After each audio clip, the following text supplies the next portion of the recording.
একটু একটু করে গোছাচ্ছি আর সাজাচ্ছি।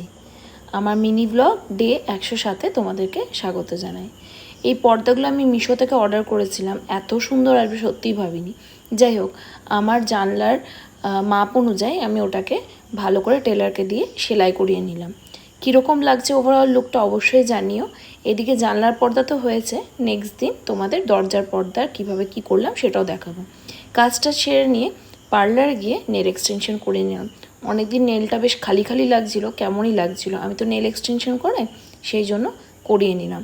কেমন লেগেছে এই হাতের নেল এক্সটেনশনটা অবশ্যই জানিও। যাই হোক, বাড়ি ফিরে চা খেলাম, একেবারে ডিনার আজকে তাড়াতাড়ি করে নিলাম কারণ খুব খিদে পেয়েছিল। পরোটা, চিকেন রেজালা, আলু ভাজাতেই ডিনারটা সারলাম। তারপর আমার তো রুটিন থাকেই স্কিন কেয়ারের। সবসময় তোমাদেরও বলি skin care is very important.